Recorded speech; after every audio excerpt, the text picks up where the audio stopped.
बांग्लादेश ने पाकिस्तान को पहले T20 में शिकस्त दे दी, 7 विकेटों से शिकस्त दी, जो कि एक बहुत बड़ी हार है पाकिस्तान के लिए। वो इसलिए क्योंकि जैसे हम सब एक्सपेक्ट कर रहे थे कि ये एक लो स्कोरिंग मैच होगा, वैसे ही ये लो स्कोरिंग हुआ। लेकिन लो स्कोरिंग के साथ साथ पाकिस्तान की बहुत बड़ी बदनामी हुई है।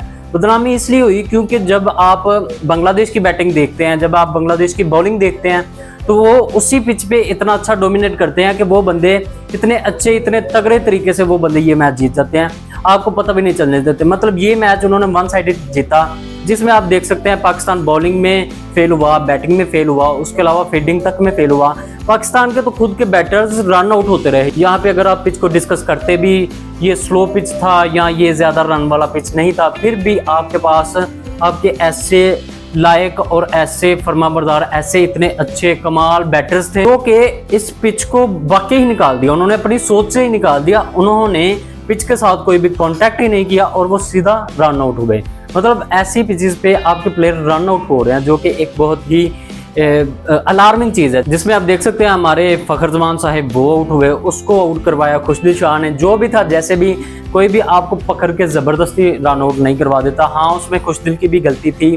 खुशदिल भी, मुझे उस बंदे की नहीं समझ आई। स्पिन में आपने देख लिया उसकी सारी कारकर्दगी, उसने क्या ही कमाल कर दिया, जिसमें हम स्पिनर से ये चीज एक्सपेक्ट कर रहे थे कि ये हमें विकेटें लेके देंगे, और उल्टा उन्होंने स्कोर खाया। एमोन की बैटिंग देख लें, 50+ स्कोर करके गया वो 39 गेंदों पे, जो कि ऐसी इनिंग की जरूरत थी। फिर दूसरी तरफ उनका एक बैटर था, उसने 36 स्कोर किया, 37 स्कोर 36 गेंदों पे।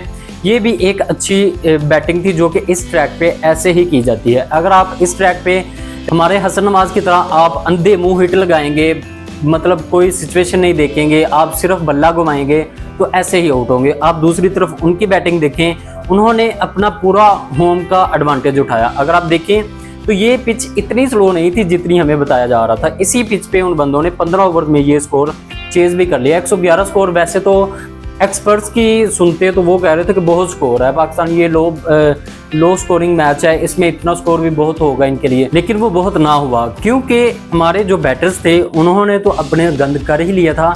उसके बाद आगे हमारे बॉलर्स ने उससे भी बड़ा गंद किया।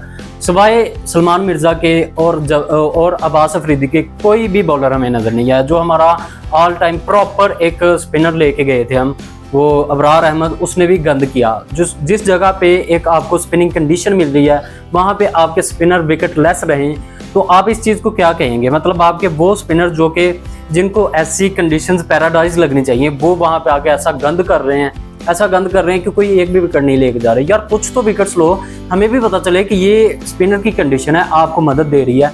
इवन यहाँ पे आके बॉलर ने अच्छा परफॉर्म कर दिया। सलमान मिर्जा जो कि डेब्यू कर रहा था अपना, वो बंदा आके उसने पहले 2 ओवर्स करवाए, उसमें पहले दोनों ओवर्स में 2 विकेटें ले ली। उसके बाद जो तीसरी विकेट गिरी एंड पे जाके वो गिरी, वो अब्बास अफरीदी ने बोल्ड आउट किया।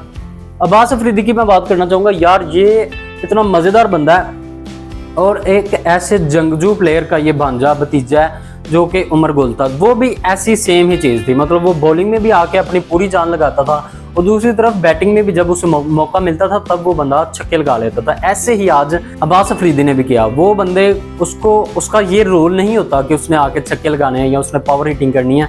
वो एक बॉलर के तौर पे टीम में डाला गया, लेकिन उसने एंड पे आके एक पूरा सहारा दिया। जहां पे फखर जमान आउट हुआ, वहां पे टीम बिल्कुल क्रम्बल कर चुकी थी। 60 स्कोर था, 6 आउट हो चुके थे पाकिस्तान के, बुरे हालात थे, 10-12 ओवर्स हो चुके थे। अब्बास अफरीदी खड़ा हुआ, उसने कुछ पार्टनरशिप लगाई, तो पता नहीं 3-4 छक्के लगाए। उसने एक स्ट्रेट का छक्का लगाया, यार इतना मजेदार छक्का था, यकीन जाने ऐसे छक्के मैंने अपने किसी पावर हिटर से भी नहीं देखे हुए।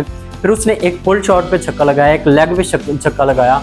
वो सारे के सारे छक्के देखने का मजा आ रहा था। मतलब उसी पिच पे वो बंदा खेल रहा था जहाँ पे हमारा सारा मिडल ऑर्डर फ्लॉप हुआ। आप साइम अयूब देख ले, उसने गंदी हिट खेलते हुए, वही नो लुक शॉट खेलते हुए वो बंदा आउट हुआ। यार नहीं, ये जो पिच है, ये जो कंडीशन है, यहाँ पे नो लुक शॉट्स नहीं चलेंगे। यहाँ पे आपको रन बॉल जाना पड़ेगा। जाके आप एक स्ट्रैटेजी बनाएं कि हमने 12-13 ओवर्स में कोई 1-2 खिलाड़ी आउट होने के बावजूद हमने रन बॉल जाना है। उसके बाद हम जाके एक अचानक से बूस्टअप करेंगे, अचानक से हम यूटिलाइज करेंगे अपना प्लान, जिसमें आप फेंटा लगाएंगे, और उसमें अगर आपने शुरू में विकेटें बचाई होंगी तो तब आप एंड पे स्कोर बना सकेंगे। लेकिन हमारी टीम ने वैसा नहीं किया। हमारी टीम शुरू से ही टुल्ले लगा रहे थे और टुल्ले लगाते हुए आउट हुए। मोहम्मद हारिस जो है वो भी टुल्ला लगा रहा था और टुल्ला लगाते हुए आउट हुआ। उसके बाद हमारे जो कैप्टन है सलमान अली आगा साहिब, बहुत ही इंटेलिजेंट बंदे, उस बंदे ने भी इतनी गंदी हिट लगाई, मुझे उस चीज़ की समझ नहीं आई। भाई तुझे उस टाइम उस हिट की क्या ज़रूरत थी? ऐसे ही सेम हसन नवाज ने गंदी हिट लगाई, उस टाइम पे उस हिट की ज़रूरत ही नहीं थी। जब तू अच्छे तरीके से रन बॉल खेल रहा है, जब तू अच्छे तरीके से वो टीम को लेके जा रहा है, एक पार्टनरशिप बिल्टअप हो रही है, तो तुझे क्या ऐसी चुल मची कि तूने वहाँ पे हिट लगाने स्टार्ट कर दी, हिट लगाने की कोशिश की और वो कैच पकड़ा के आउट होगा। फिर आप बांग्लादेश की फील्डिंग चेक करें, उन्होंने अच्छी फील्डिंग की, उन्होंने अच्छे कैचेस पकड़े, जहाँ पे उन्होंने गेंद को डिफेंड करना था, रोकना था, वहाँ पे उन बंदों ने गेंद को रोका। फखर जमान जो अच्छा जा रहा था इस मैच में, मुझे एक चीज़ समझ आई कि ऐसी पिचेस पे आप अगर शुरू में रन ले लेते हैं वो आपको एंड में मदद देते हैं। एंड पे कुछ खुशदिल शाह ने एक तरफ से एंड संभाला हुआ था, वो भी पता नहीं प्लेयर्स को आउट करवाने के लिए संभाला हुआ था, और दूसरी तरफ से अब्बास अफरीदी ने छक्के लगा के कुछ एक हमारा भरम रख लिया, 111 तक पहुंचा दिया। वैसे 17वें या 16वें ओवर्स में ऐसे लग रहा था कि ये मैच पाकिस्तान 150 स्कोर तक भी लेके जा सकता है, और ये पिच 150 वाली थी भी। मतलब आप ऐसे नहीं कह सकते कि ये पिच बिल्कुल ही ठंडी थी, बिल्कुल ही डेड पिच थी जहाँ पे आप सिर्फ 110-11 करते हैं। ये पिच 150 वाली थी।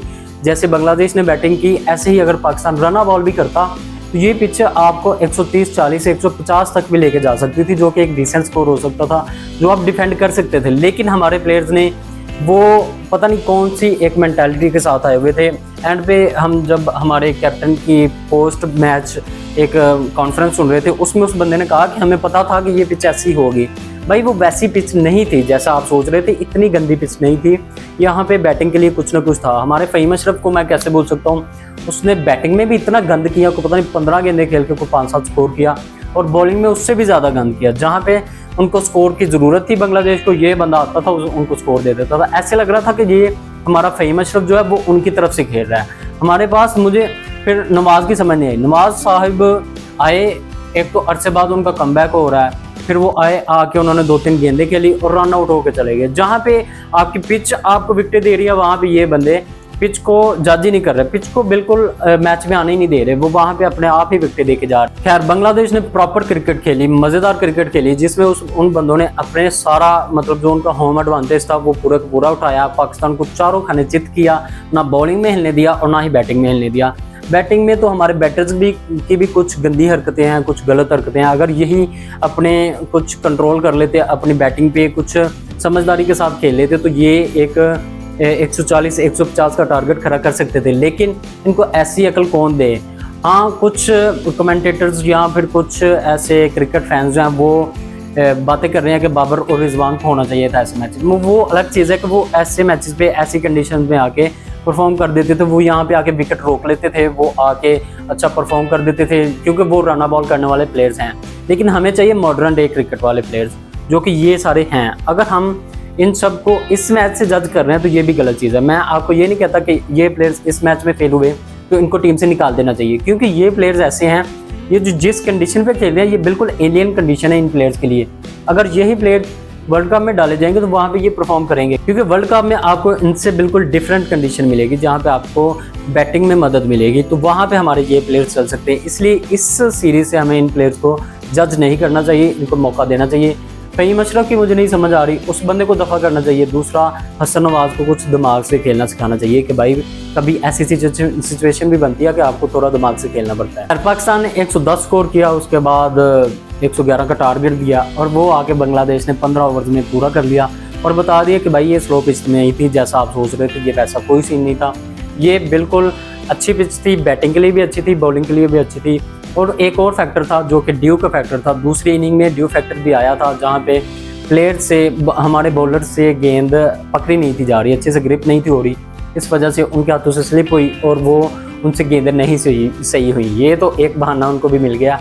खैर जो भी हो, एक क्रिकेट है, आप प्रोफेशनल क्रिकेटर हैं, आपको इन सब चीज़ों से डील करना पड़ता है, आपको इन सब के बावजूद भी एक अच्छी परफॉर्मेंस देनी पड़ती है। खैर अगला मैच 2 दिनों के बाद है, मुझे लगता है कि ये सीरीज़ पाकिस्तान के हाथों से निकल जाएगी, क्योंकि 3 मैचेस हैं, एक तो वो जीत चुके हैं, अगले 2 हैं, उनमें से कोई ना कोई एक या पाकिस्तान गंद कर देगा या बांग्लादेश ज़्यादा अच्छा खेल जाएगा। आपका इस सब के बारे में क्या ख्याल है, कमेंट करके जरूर बताइएगा। मिलते हैं अगले वीडियो में, तब तक अपना ख्याल रखिएगा। अल्लाह हाफ़िज़।